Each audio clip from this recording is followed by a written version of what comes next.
Hi there, I'm Steve Pearson, author of the Wrestling Noir Saga and its first book, Real in Memphis.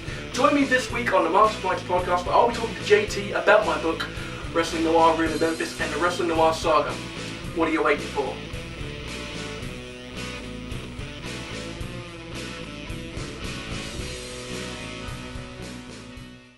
Ladies and gentlemen, welcome to episode number 33 of March with Mics. I am your host, Mr. 6'9", JT the Godfather.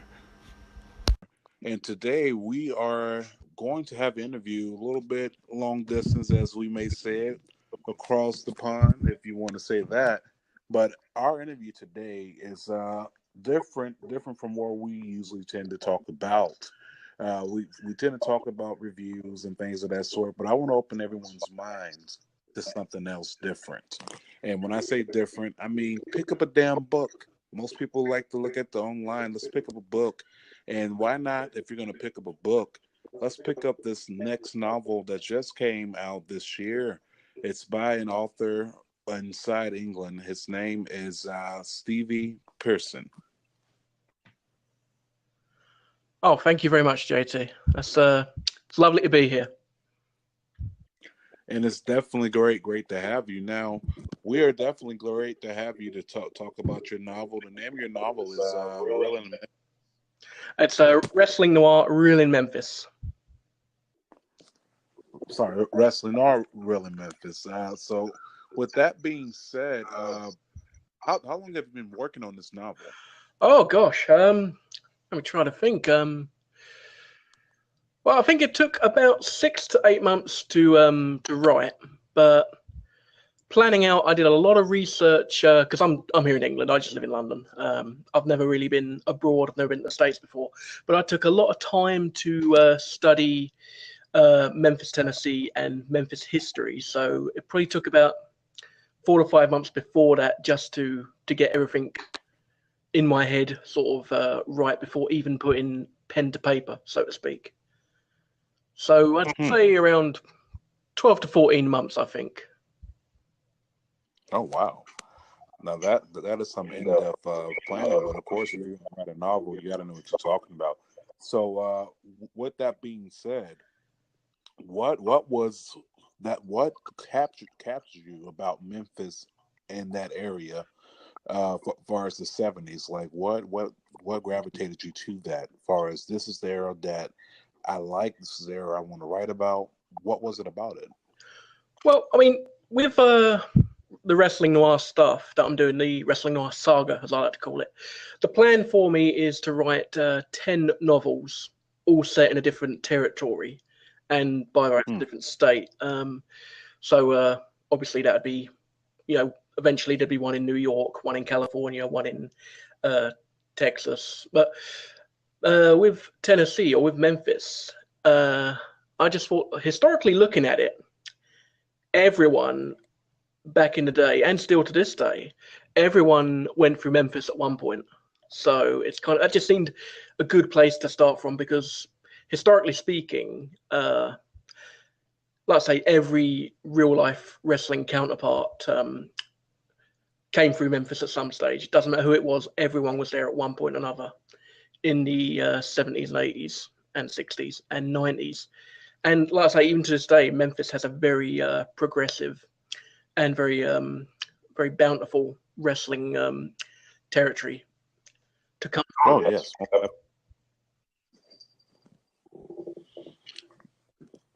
Yeah, Memphis for the very longest has always been a firecracker type of scene for the wrestling industry. I mean, you had the days of Jerry Jarrett running his promotions there. Who could ever forget about, everyone that's came out of Memphis? You have Jerry the King Lawler. I mean, that's one of the biggest names to ever come out of Memphis.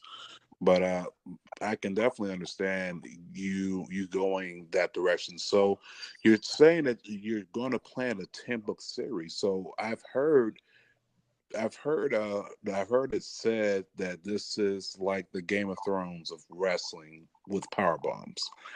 So how did that come about? Because I'm definitely interested to see how the Game of Thrones Game of Thrones reference plays into this novel? Well, I mean, I'm a big Game of Thrones fan, but prior to the TV series, I won't lie, I hadn't heard a lot about it, and I know there's probably a lot of Game of Thrones fans out there who would probably, just skip this whole interview about now for saying that. But I have to admit, I wasn't a big fan until I saw the TV show. But what attracted me to Game of Thrones was a TV show, and as a foundation for the writing, wasn't just the amount of violence and nudity. It was the just sheer vast depth of characters and just the wealth of world building that they'd put into Game of Thrones. And I just sort of looked at it and thought, well, paralleling that to wrestling, you could go the same level and the same amount of depth with characters, because wrestling generally, of old at least, and to this day actually is true. This day is actually true.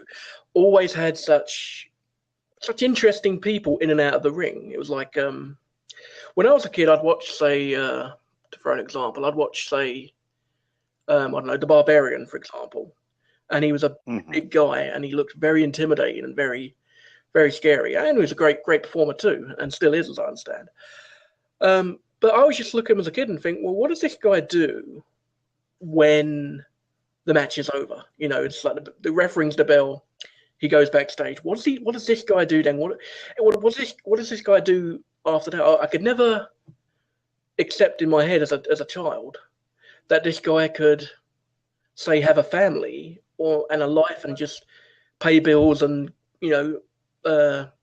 do things and do everyday things like the rest of it. I used to just imagine this guy would go leave the ring and go find a bar fight or something, or start one. And, that became sort of the foundation for my writing. I just used to think, well, these were sort of extraordinary people, both in and out of the ring. And in my head, I couldn't visualize them having anything but extraordinary lives also. And so that kind of became the thinking and the ideas that I could go with therein. Well, definitely, I can now I can see that, because I agree with you, because definitely as a child, and hell, I'm not even gonna lie, probably up until like teenage years, my thought was, when it came to pro wrestlers, all right, the camera's off, they're probably gonna go to a bar, probably go hook up with a girl or something, and life goes on. Like it never dawned on me, like, hey, these guys have kids. Like, it took some time. I mean, of course, as I grew up, I found out about wrestlers who had children. So, okay, well, he definitely has to have some type of laid back lifestyle outside of being on the road. But of course, that's never the case, because you hear all these stories about the guys who wrestled during that era, inside the 70s, the 80s, and the 90s. They were always on the road and always partying. So that family life wasn't quite that type of life. So I'm definitely sparks my interest to see you take this concept of having this very elaborate life. I mean, it's almost in a sense what most people here in the States, especially if you look at the artists, most of these guys want to be like Ric Flair. Most of these guys want to be like the $1 Million Man, because it captured everyone's imagination. So I'm definitely liking what you're going on about so far as the concept. Now, I did read about some of your characters' names here, and one of the names that definitely got me, that definitely made me laugh, was Harvey Wallbanger. How'd you come up with that name? Well, I won't lie. I was in a bar.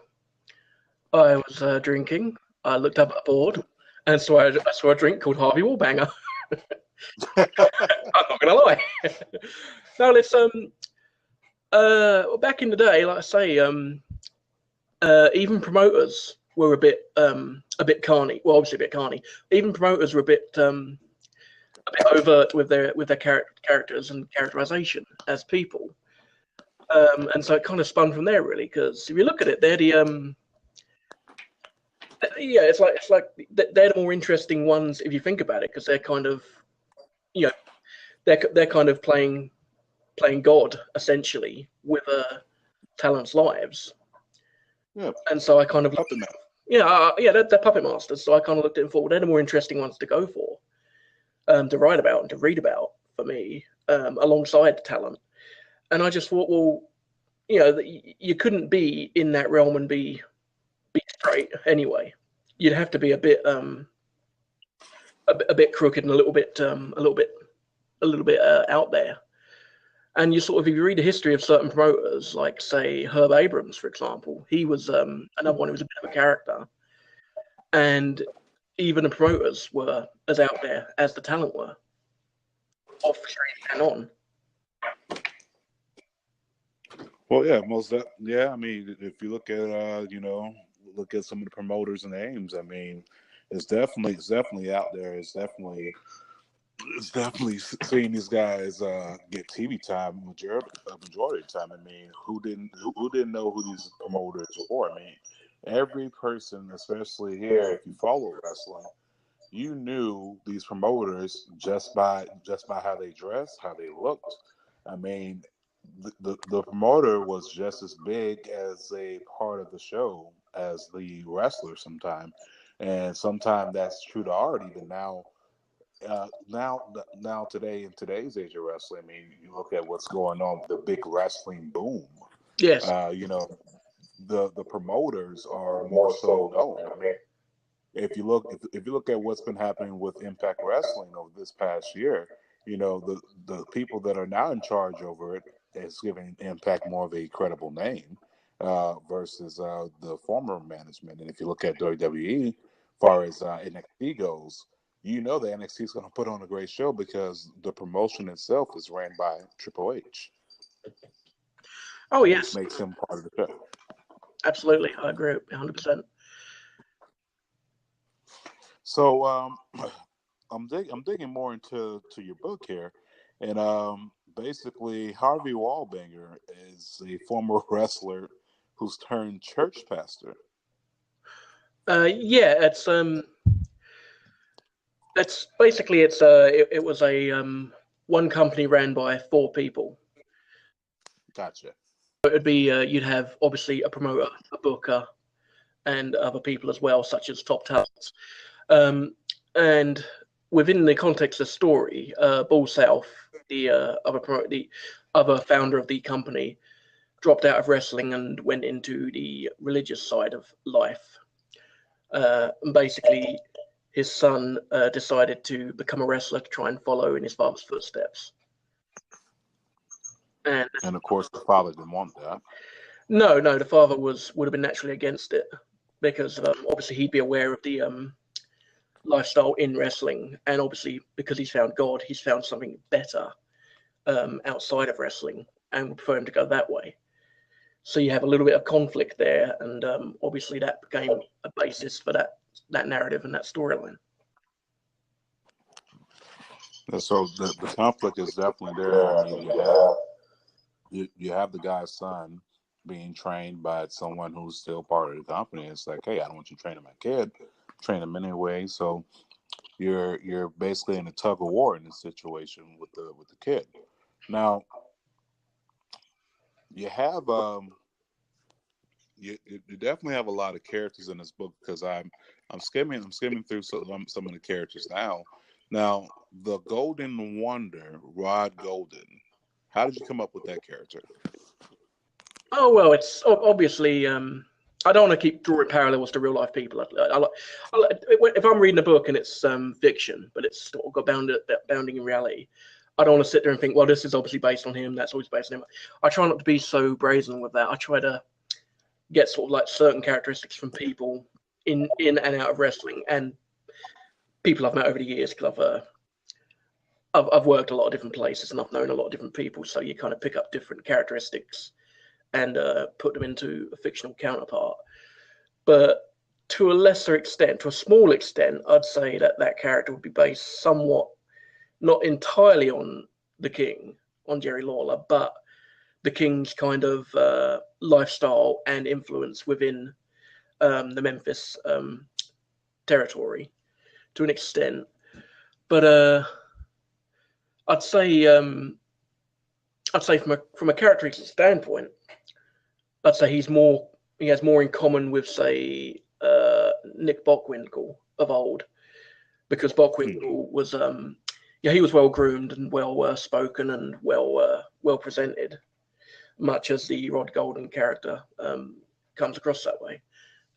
So I'd say it's more kind of it's more a combination of combining characteristics from one person and another, and then kind of juxtaposing them together in one entity. Is kind of the thing.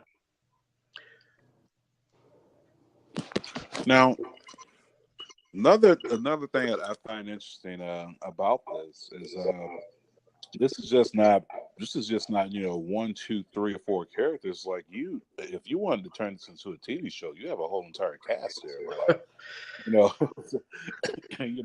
I could definitely see this being a cast, definitely a good cast. I mean, you may want to pitch this to a TV studio, or possibly definitely filmmaking, because you can put this definitely on TV. Just the characters' names, and just for what you've told me so far about some of these characters and the conflict that they're having. Now, one of the conflicts inside here is that one way or another, everyone's going to find out that wrestling may be fake, but business is about to get real in Memphis. Now, how are the people inside this story getting ready to find out that wrestling is fake?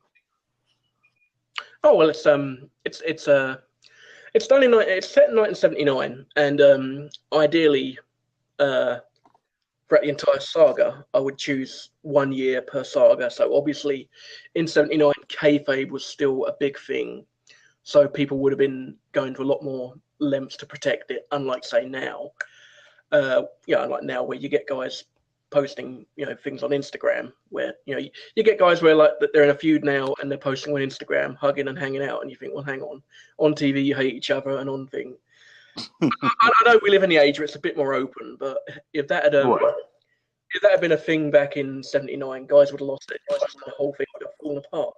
So obviously the reality aspect of it is everyone in the business is aware that it's a work, obviously.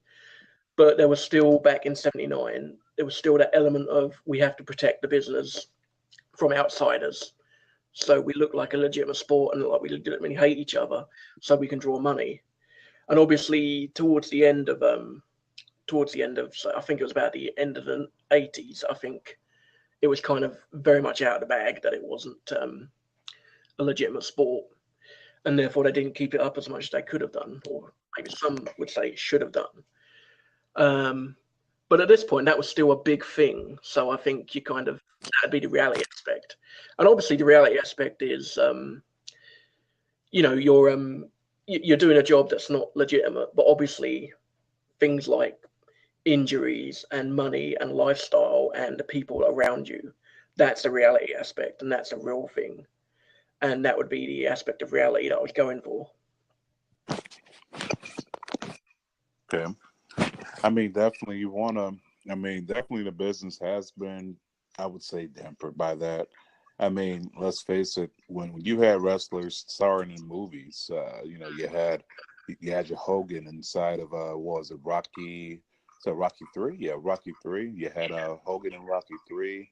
You've had Piper in movies. You've had Andre the Giant. I mean, you've had real major names appear in movies. So right there, business was a little bit exposed there.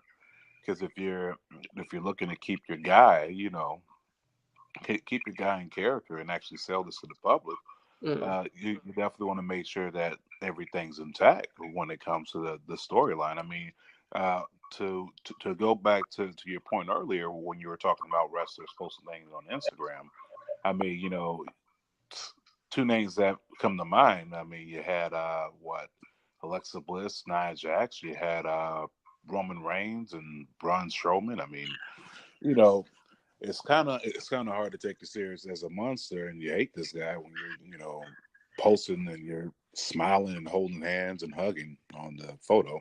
You kind of damper the whole the whole feud in your mind, because, as we know, wrestling is about telling very in-depth stories. I mean, I've said it plenty of times before in the past. Wrestling is like live action theater Absolutely. versus now what was looked at as just sports entertainment. But to me, it's always going to be live action theater, and it's all about telling those stories. But who can ever forget the infamous thing that happened with the curtain call with, of course, the click. That right there really, I guess you could say in a sense, really exposed the business even more in the 90s. So, not to go on a tangent, because I tend to do that on this show.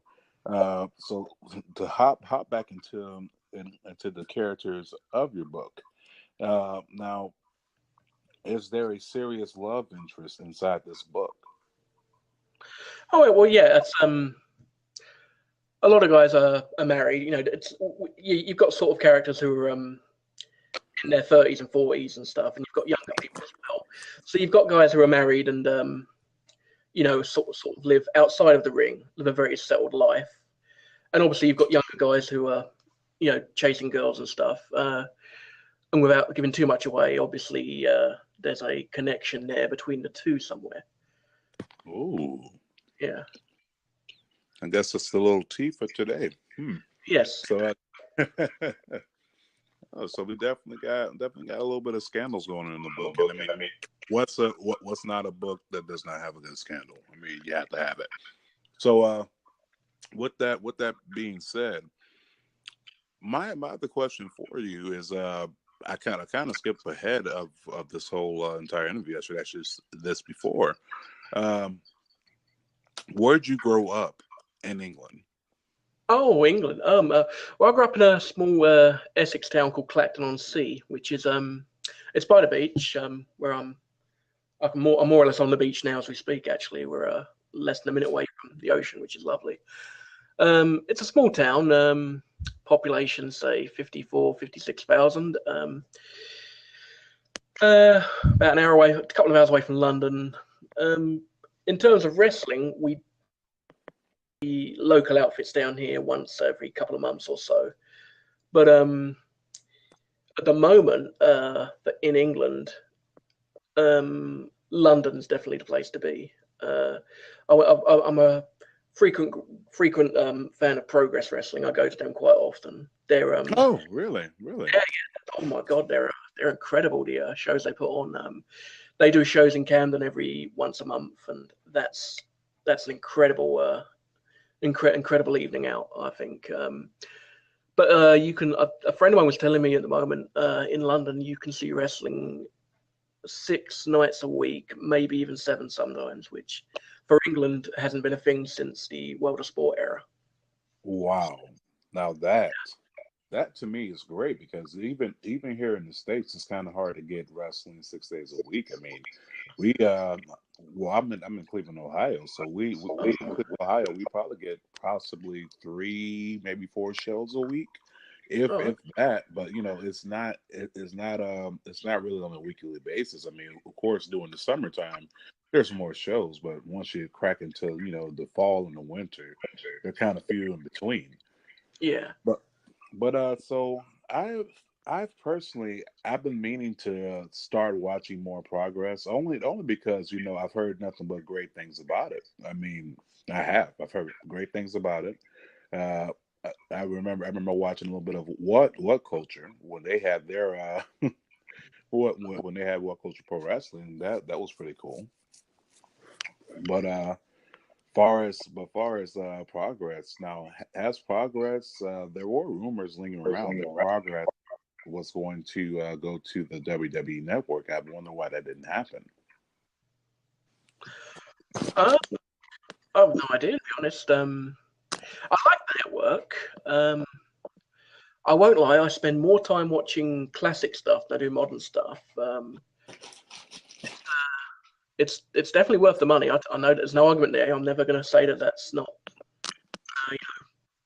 that's not $10 or 10 quid, as we say over here. That I'm at a loss to part with. I'm happy to pay that. It's definitely worth its money. But I think they could definitely do that. I think there's definitely the interest for it anyway. But yeah, I heard something about Progress and ICW, the Scottish one, uh, Insane Championship Wrestling.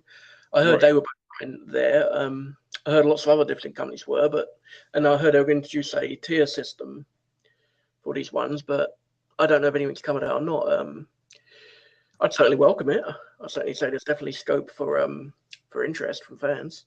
Oh yeah, definitely interesting. When you look at what Anthem is doing with the Global Wrestling Network, they're offering a couple of different promotions that are out far as overseas, and also when you look at Twitch is broadcasting professional wrestling with House of Hardcore.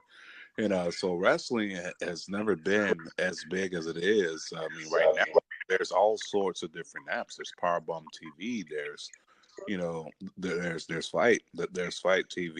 You have that app. I mean, there's a lot of ways to access wrestling. So if I'm the WWE, I'm saying to myself, why not try to get as much promotions on my network as possible? If you want this to be the place where people absolutely have no choice but to come to watch some of the best wrestling. And then if I'm them, I'm adding every single one that I can. But not to get too much hung up on today's era, we're going to go back to what we're focusing on, which is the 70s and the 80s and the early eras of wrestling. So coming up, I guess I can rephrase this question. Um, did you already know as a child that writing was going to be something that you wanted to do? Um, to an extent, yeah. I always like stories. Well, I think a good story can be told in any medium, whether it's a book, a film, a song, even wrestling. There's a great medium for telling stories. So I always knew I wanted to do something involving storytelling and telling good stories. And it's just in this incredible digital age we're in right now, it's never been easier to get your craft out there and get your craft to reach an audience. And I think had I written this book any other period, I don't think I'd have had it out there to half as many people. It's just we live in such a wonderful age of just freedom of information right now that I think anyone out there who's got any kind of way of telling a story in any medium, needs to go for it. I think because we just live in such a powerful, wonderful age right now where you can just get your work out there. Yeah, I definitely agree. I've always told everyone, that I come across, if there's something that you want to do, especially in this day and age, just go out and do it. I mean, of course, if it's legal. I'm not saying, hey, if you want to go rob a bank, go ahead No, and do it. I'm not saying that. But, if it's something positive and progressive, far as even something as simple as doing this podcast or, writing or doing a TV show on YouTube, like, go out and do that, because today, if not ever, this is the age where people literally blow up over social media. I mean, you have millionaires because of a 15-second video on YouTube, or you have millionaires because someone heard something on a podcast that they liked, and they've signed a deal with a distribution. You have millionaires because someone wrote a book and a million people gravitated to it and they downloaded and they bought it. So this is definitely the age I would say you would want to do that, and I definitely commend you for doing that, because a lot of things, far as for people, far as progressing in life, a lot of things that hold them back is actually just taking that first step out there to kind of say, you know what, I'm going to put it out there. I'm going to throw it against the wall. And if it sticks, it sticks. If it doesn't, I know I have something to work on. So it definitely takes someone to have a huge set to do that. So definitely commend you on that, because it's not easy putting out your work out there, because one thing that people are definitely afraid of is, hey, well, what if someone doesn't like it? But if you're like me, fuck it. If you don't like it, why are you paying attention? Yeah. Well, yeah. Thanks. So far, I haven't had anything bad back from the book yet. No, haven't had any real bad feedback as of yet. Not that I'm expecting to, but you have to. Wrestling is a niche market, so thankfully I've not had any bad feedback yet, and that's good. Really, I always live by the motto that if you like what I do, then tell others. If you don't like what I do, then tell me. Right. And I think that's the best way really to. I think that's the best philosophy in business and in art to live by, art especially. But that's the best outlook you can have. Yeah, we just live so much in a day of age where people are constantly critiquing something about someone else's project or someone else's art. And it's like, well, okay, instead of you critiquing it to the public, tell me. Absolutely. I've always been that type. Now when you first came up with the concept to write this novel, did you tell your friends? I mean, how did they feel about it? Well, the friends I told, I think, were sort of. I think initially they would. I think initially people were somewhat indifferent because it's sort of like, right, writing a book's not something you can just knock out in half hour. It is a kind of a long process. But I think once people started to kind of sort of see I was doing it and I was getting somewhere, and I was giving them updates, I think people started to get a bit more supportive, or at least my friends did. They started to get a bit more support behind me and a bit more faith in me. And then I think once they realised I just wasn't going to give up, basically, I think that's the main thing. I think when people realise that you're committed to something, and you're not going to give up, and you're just going to keep on going until you've got the result you want, then I think people are a bit more kinder and a bit more supportive and just a bit more generally have a bit more faith in you. I think trouble is I think a lot of people start projects and they don't get automatic feedback or automatic support, and I think that a lot of them just give up from the off. I mean, when I first put this out, I didn't get any sort of feedback at all. I don't think I got slightest bit of attention for a long time. And now I'm getting some attention. The film adaptation offers aren't coming in yet. But I'm getting enough to make me want to write more, and that's the main thing, I think. I mean, that's definitely good. I mean, people need a support system. Some people do, some people don't. Let me rephrase that. I mean, there's plenty of things people just put start, go. Like, for instance, you have people that go off to college, and if they don't have a strong support system, they will just completely say, you know what, screw it, I'm dropping out. And the same thing when it comes to people inside the music industry. I myself recorded music at a time, and I didn't have a strong support system, but I still kept pushing. And then I looked at myself. I'm like, damn it, I'm 25. I'm 25 at the time. I'm like, listen, you've been at this for, I don't know, almost 10 years. You can either make the song or not make the song. So I kind of chose to just say, hey, I'm not going to do this anymore. I'm going to focus on, trying to get myself together. But I've always been interested in the platform of media. But like you said, I mean, people don't have that strong support system. They tend to just, dwindle out. Now, did you have friends out there that kind of, pulling your ribs on you, kind of like the whole Family Guy thing with Stewie and Brian? So, you still working on that novel? You still working? Like, did you get that at all?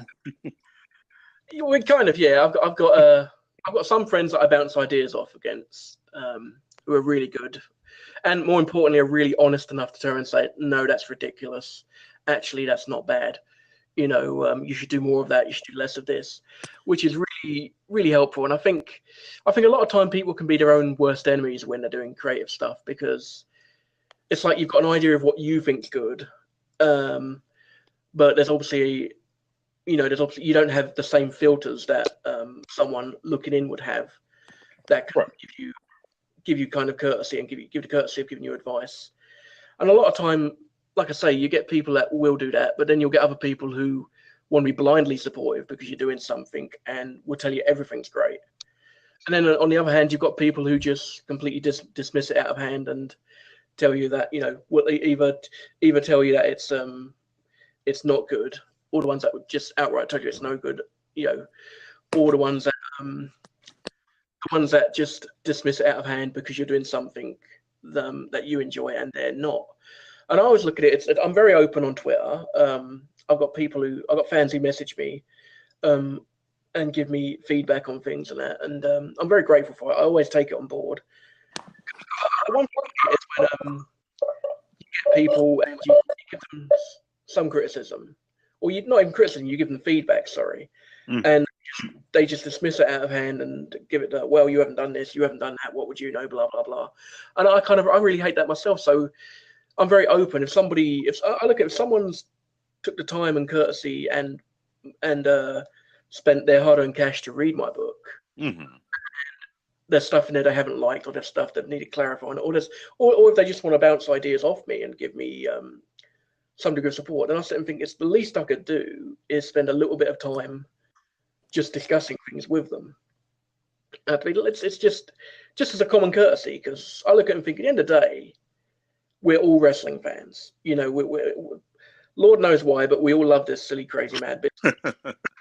And the least you could do is, it doesn't hurt to interact with people, and it doesn't hurt to just hear people's feedback and take it on board.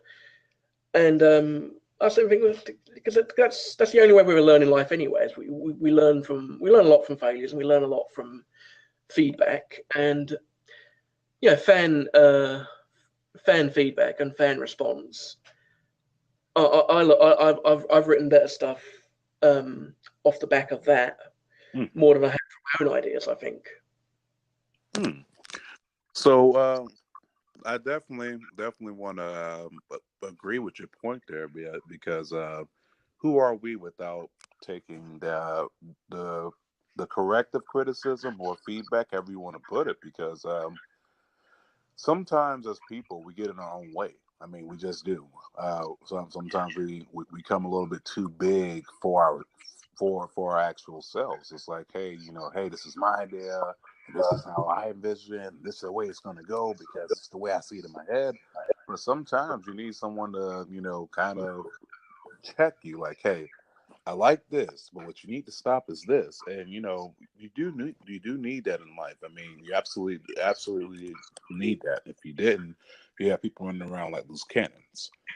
So I definitely want to say I commend you for that. I mean, because sometimes people don't know when to step back. Some people, know how to take the criticism and definitely know how to take the advice.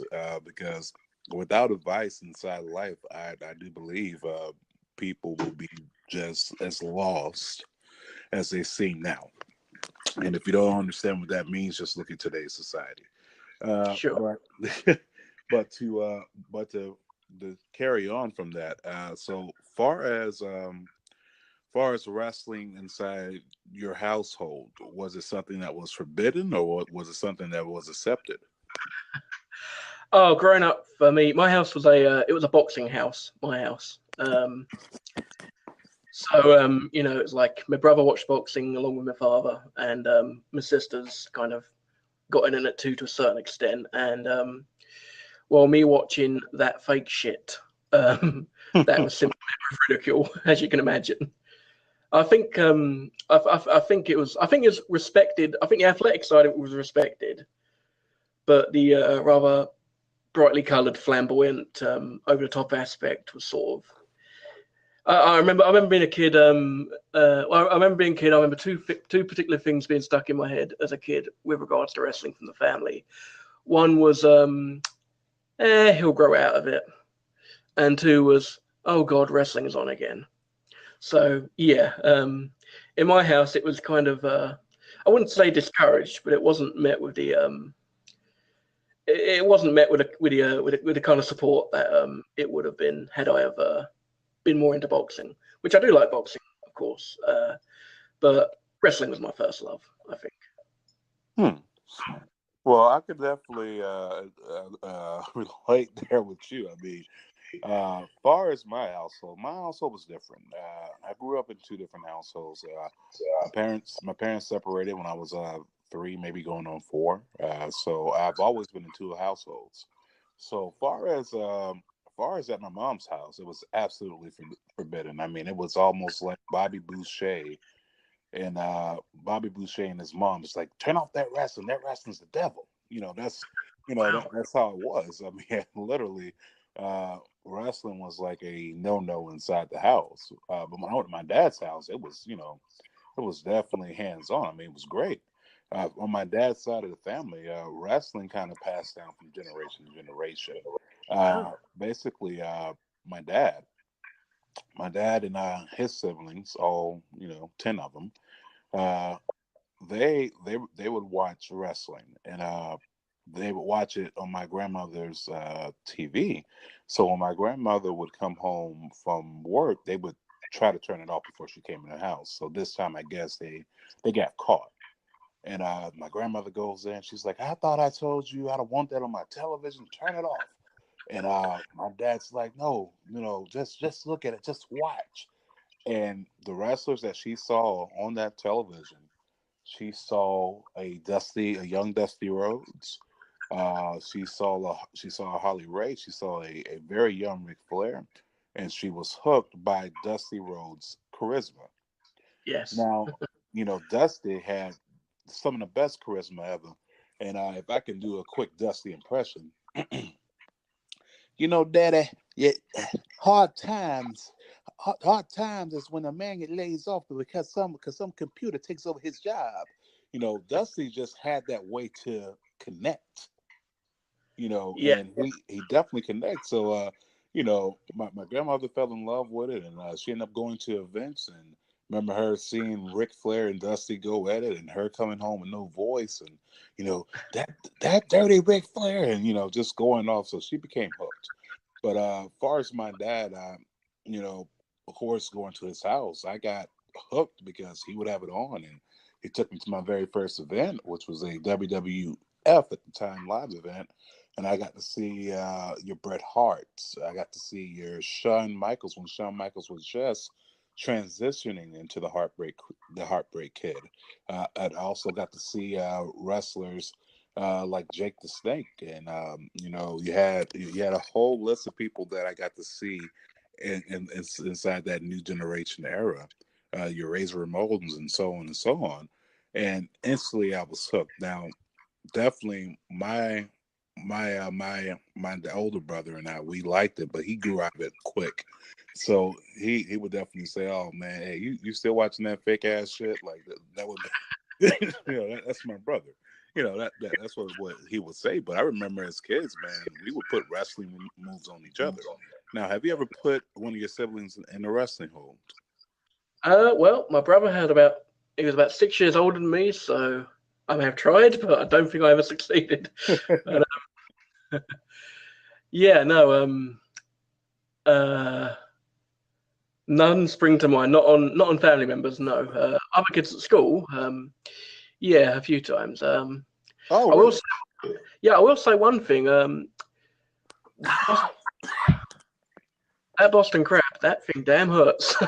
Yes, it does. Yes, it does. Now you said that you tried it on someone in school. Tell us about this story. I mean, you don't have to put their name out there, but I definitely. know. Probably a good idea.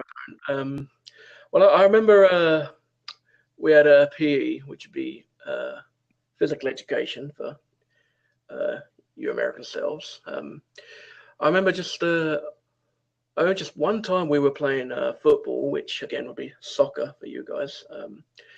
I remember just in one particular occasion, some guy was taking the ball from me, and he just sort of like he was I guess he was trying to slide it out of my way, and he managed to move the ball from me, and his his leg just kind of hit my shin, and it hurt like a motherfucker.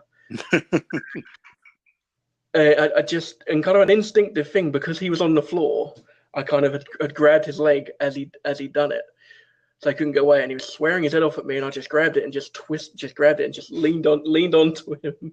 And he tried to kick me with his other leg, so I grabbed the other leg on me as well, just buckled them both beneath my arms, and I just leaned into him and just twisted on him. And looking back now, that's quite cruel, but I was a little bit bigger than him, so I kind of just I was able to do it. And I could just hear his legs and his back clicking at one point. And obviously, a lot of kids then sort of like, holy shit, what's he doing? You know, kind of pulled him apart from me and managed to pull him off me. I remember getting a couple of detentions for that. But that kid never, well, in football, he never tackled me again for like that. So, yeah, it's we were friends after that, oddly enough. So, yeah, we were friends after that for a long time. Yeah, yeah, I remember that. I remember doing that. That's about the only time I can think of I ever done a wrestling hold on anybody as a kid. Oh, wow. Yeah. Don't try this at home, folks, as they say.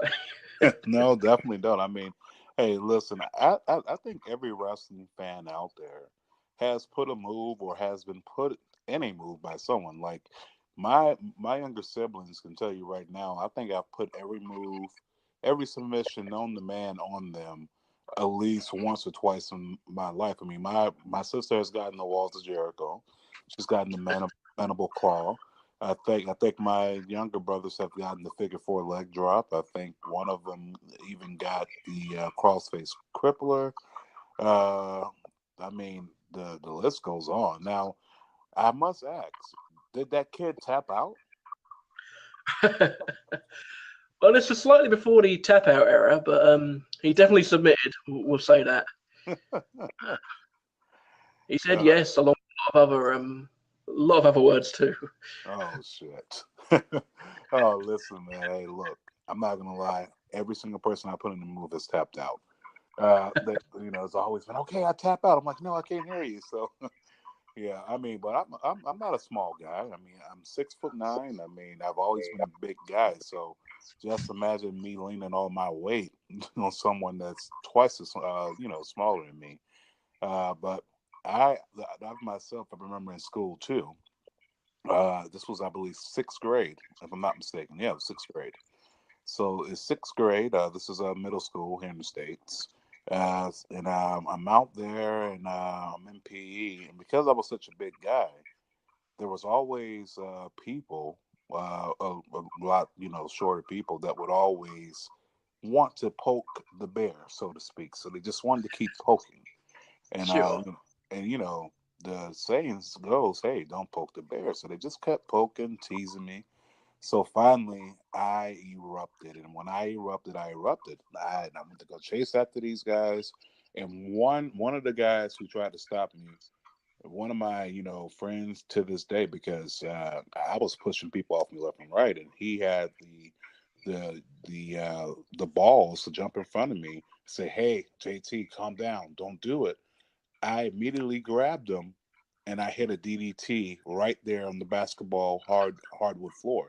And the sound that floor made echoed throughout that throughout that center. I mean, literally, you heard everyone just say, "Oh!" And I ended up getting 3 days. 3 days of detention for that, but we're good friends to this day. So, wrestling does have positivity. It does bring positivity to people's lives. It does bring people together. It's brilliant. Yeah, it does. It brings us together. I mean, I've always said wrestling is that olive branch that can be passed on to every part of the world if everyone just accepted it. Because it's just one of those things that once you're in, you're in. I mean, there's no running away from it at all. Once a wrestling addict, always a wrestling addict. I don't care what you say. As soon as that bug bites you, it don't let go, does it? It's there for life. Yeah, it is. It is. It's just out there, man. It's just out there. So with moving on from the wrestling moves on friends and family. Uh, now as you grew up through life, did you how did you gravitate towards your friends inside the wrestling world? Because I've always had this saying that wrestling fans have it tough, kind of, trying to come out the wrestling closet, as I said, like, hey, I'm a wrestling fan. I like wrestling, and I think you should know that. Like, it's just one of those hard things to do, especially here in the States. I mean, because it's like, oh, you watch wrestling? Psst, what the hell's wrong with you? You're what? You're 31 years old and you still watch this shit? Like, this is the type of reactions that you get. Now, is that a hard thing for you to come out to your, I guess, your friends about your love of wrestling? Did you all click naturally, or was it a kind of a Facebook or MySpace type thing? Oh well, I have the Bret Hart logo tattoo on my arm, so What? Get out of here, Bret Hart. so it's there. I've had that a few years now. So with when I meet another fan, that cuts that conversation pretty quick. Basically, it avoids that line of conversation pretty quick. It gets to the point that I'm a wrestling fan. This is it. This is my thing, and that's that. So that saves me a lot of time with actual fans. When I meet new people, it's hard to put into words. When I meet new people, I don't necessarily come out of it immediately and throw it straight in their face. It's like I mean, I've got friends who watch a lot of reality TV show and stuff, and I've got friends who watch other TV shows that I don't necessarily enjoy, but I never give them a hard time about it. I just look at them and think, well, that's their thing. This is mine. Right. Most of the friends I've got are fans of it, which is good. A lot of friends I've got are lapsed fans of it who watched it way back when, but don't now. But most people who know me know what my book's about and know what's in there and know what I'm trying to accomplish with the Wrestling Noir Saga stuff. And so most people are pretty up with it. But back in the day, being a wrestling fan, I always say to friends that it would have been easier to come out as a homosexual back in the mid '90s than it would have been to come out as a wrestling fan. It was just less accepted back then, whereas now, post Attitude Era, it's just more acceptable than it ever was. It's definitely more acceptable now than it was back then. I mean, definitely. I remember trying to, break my friends like, hey, I watch wrestling, and just want you to know that, and those are reactions I would get, like, oh, you watch wrestling? And it was almost like in a sense of if they were disappointed in me. I'm like, yes, I do. And now in 2018, man, I just let it all hang out. I mean, people see me on my days off. I'm always wearing wrestling T-shirts, or whether it be a throwback T-shirt of the NWO, or rocking my own merchandise, which you can get at whatamaneuver.net. I'm always rocking my wrestling gear. I mean, people know I'm a huge wrestling fan. If you see me in any of these events, I always have my championship gold replicas, because I go all into it. Now, as far as wrestling goes, are you quite excited about wrestling now? Or Absolutely. Okay. Yes, absolutely. I personally think we are living in the second territory era, basically, because there are so many places for guys to work. The only complaint I have with wrestling in the modern age is it's hard to follow so much of it. Yeah. Because so much fresh content from so many people. Yeah. But we're living, like I say, in England at the moment. Like I say, you can see wrestling nearly every night of the week, I'm told, from London above. But in England, we've got various places that have their own sort of territory. In America, God, there must be a company in every state now. Yeah, just about.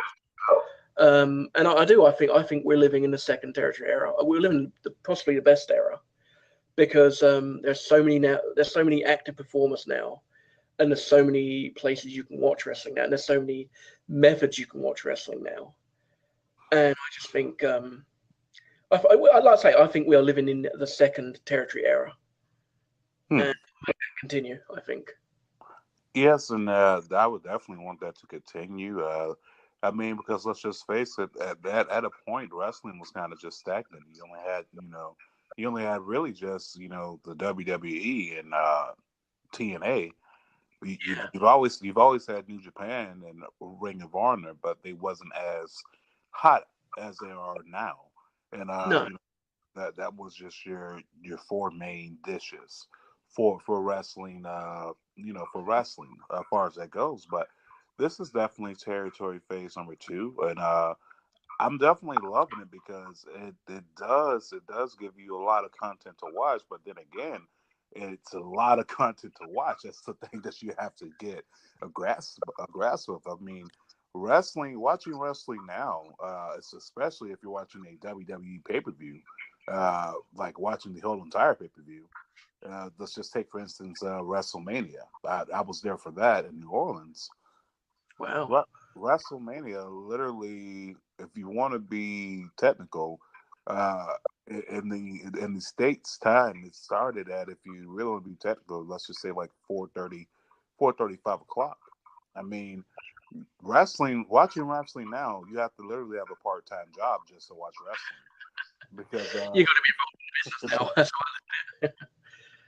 But yeah, well, you guys are lucky. With the pay-per-views over here, they start at midnight. holy Uh, shit, yeah. So the SummerSlam started at midnight. I think it finished at 5 a.m. And that's the job. it's just I'm getting. I mean, I'm 39 now. I can't stay up like I used to, so I can't watch in one sitting now. I can't. It gets for me. It got to about 2:30, and I thought I've got to go to bed. I'm shattered. I'll catch this in the morning. Which I hope that doesn't cost me any book sales, and people think, oh, this guy's just a phony. He's not that big a fan. But it's like a 5 hour sitting for a show is a long time. Yes. A live show from midnight onwards, that's pretty lengthy. But like I say, that's a good thing and a bad thing. It's both a blessing and a curse because, like I say, we've never lived in a time where there's been this much level of wrestling to watch. But it's finding the time to watch it, And I mean, I'm hoping that people can not just find the time to watch wrestling, but read my book, Wrestling Noir Saga in Memphis, in the same sphere.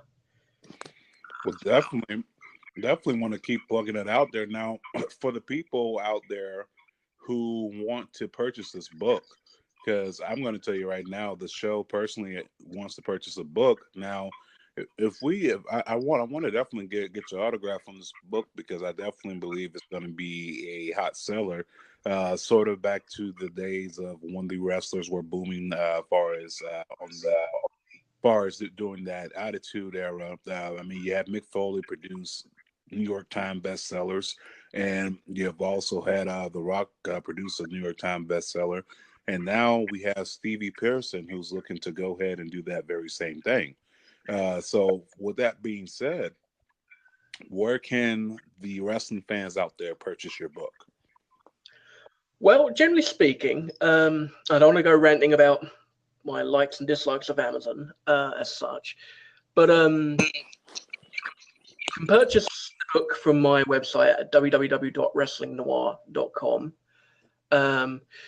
You can purchase it, if you're strapped for cash, or if you're up on technology, or if, like me, you live in a very cluttered environment, you've got too much wrestling merchandise as it is, and you want to save some space, then you can purchase it on the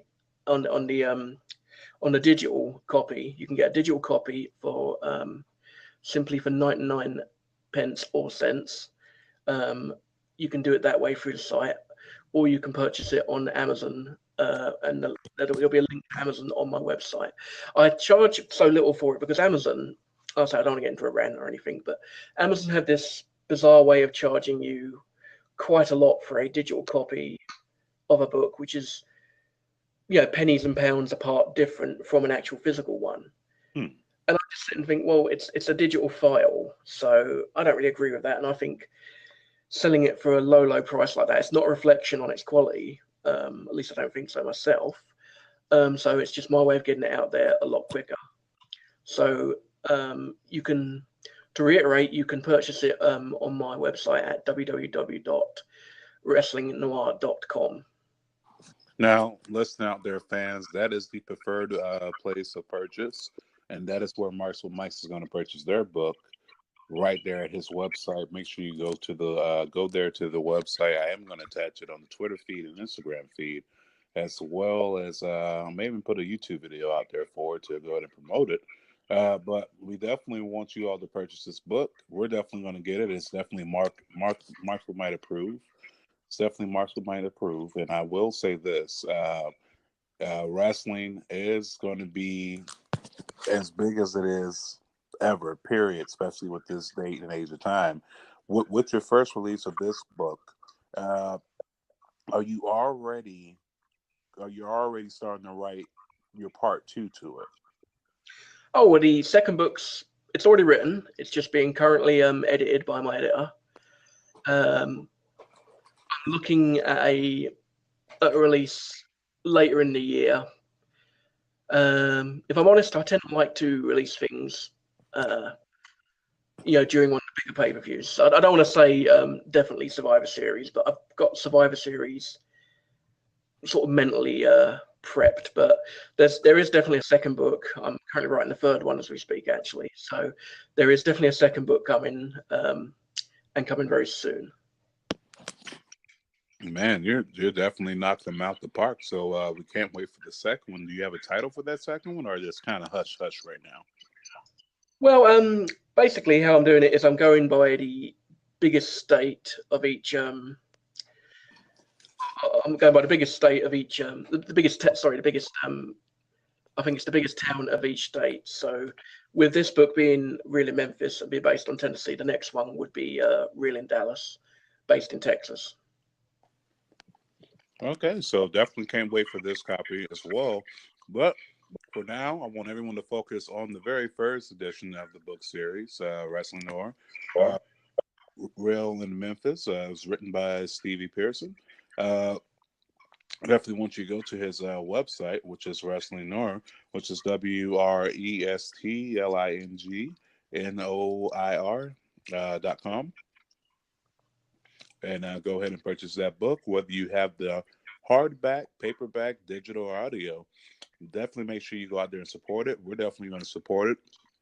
It's definitely great to have you come on the show today. I know we've been trying to do this for the longest. But one more thing before you get out of here. I do something every now and then that I like to throw out as a spare the moment question. Has nothing to do with the interview at all. Probably has nothing to do with wrestling at all. But so on the count of three, I want you to name me the best movie of all time in your opinion. All right? 1, 2, 3. The Godfather. I like your style. I like it. All Flattery. right. Definitely like it. And let's see. And of course, question number 2 is going to be best band of all time. On the count of 3, go ahead and let me get that answer. 1, 2, 3. Metallica. You know what? We like this guy over here at Marks with Mike's. Make sure you guys go out, go grab the book. Make sure you definitely subscribe. Tell a friend about it. We're definitely going to have ours. And I'll tell you what, as soon as ours comes in the mail, I'm going to send mine back out to you. I'll definitely be honored if you can put your autograph on.